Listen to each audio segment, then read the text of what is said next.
Bonjour, je suis avec Denis Deschamps. Est-ce que vous pouvez nous exposer les grands enjeux du monde de demain? Bonjour.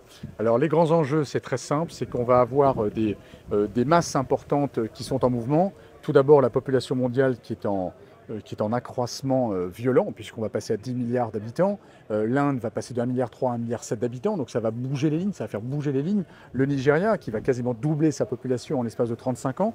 Donc là, on a ce premier enjeu-là. Le deuxième enjeu, c'est que vous et moi, de notre vivant, on est en train de voir l'émergence d'un nouvel empire, ce qui arrive entre 150 et 250 ans. Donc ça, c'est sous nos yeux. Donc on voit l'émergence de l'empire chinois qui est en train d'entrer en compétition. Ça leur fait pas plaisir, bien sûr, avec les Américains. Donc ça va changer le monde, parce qu'en face, on a des gens extrêmement puissants, très cultivés, 5000 ans d'histoire contre quelques centaines d'années. Vous allez avoir des gens qui ont beaucoup de moyens et qui ont une culture différente, qui ont une culture puissante et différente, donc qui vont changer les rapports les rapports de force. Et puis on va voir aussi émerger les tropismes de ces empires-là, notamment le yuan. Et forcément, la Chine va vouloir imposer sa monnaie après que les Américains aient imposé après-guerre leur monnaie partout dans le monde. Donc en fait, on a beaucoup de gros enjeux dans le monde qui sont en train de bousculer les lignes.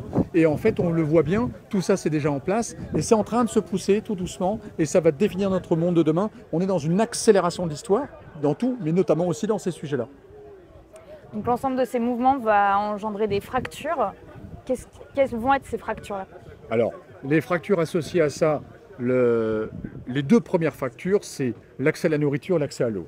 Ça va être des sujets fondamentaux. Moins de 0,5% de l'eau est potable dans le monde. Donc là, on a des vraies lignes de fracture.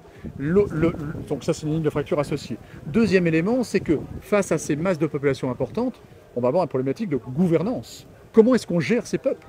Et en fait, plus on a de population, on ne gère pas un peuple de 1,7 milliard d'habitants comme un peuple de 24 millions d'habitants comme en Australie. Ça n'a rien à voir.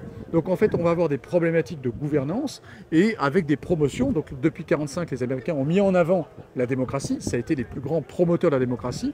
Peut-être que demain, ce sera le socialisme à la chinoise. C'est tout à fait possible.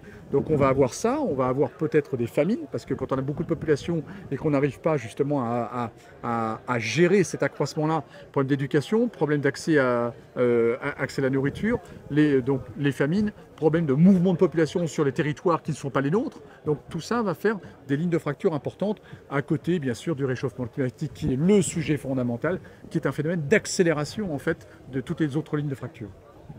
Donc comment vous aidez les entreprises à anticiper tous ces changements pour se préparer à demain? Alors, comme aujourd'hui, en faisant des conférences, dans les CODIR, dans les assemblées générales, avec leurs clients, j'essaie de bousculer. Alors c'est vrai que ça fait une masse d'informations très importante en un temps très court, mais de les bousculer pour se dire, ok, maintenant il est temps de prendre de la hauteur.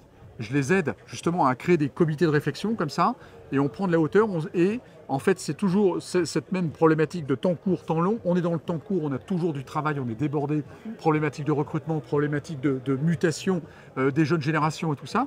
Mais dans le temps long, c'est là où en fait il faut être avec sa vision. Si on n'a pas de vision, il faut la construire autour de sens, autour de valeurs communes. S'il n'y a pas de valeurs communes, il n'y a pas d'entreprise, ça c'est définitif.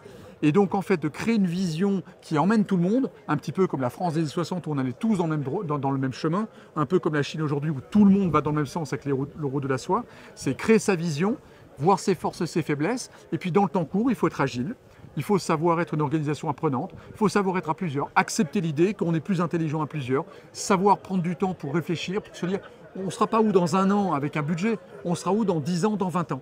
Voilà, c'est prendre ce temps, prendre de la hauteur. Donc je les aide, je les bouscule un peu, et puis ensuite on met en place des routines une fois par an. Voilà, on se réunit sur des thématiques différentes en disant maintenant, qu'est-ce qu'on fait avec tout ça?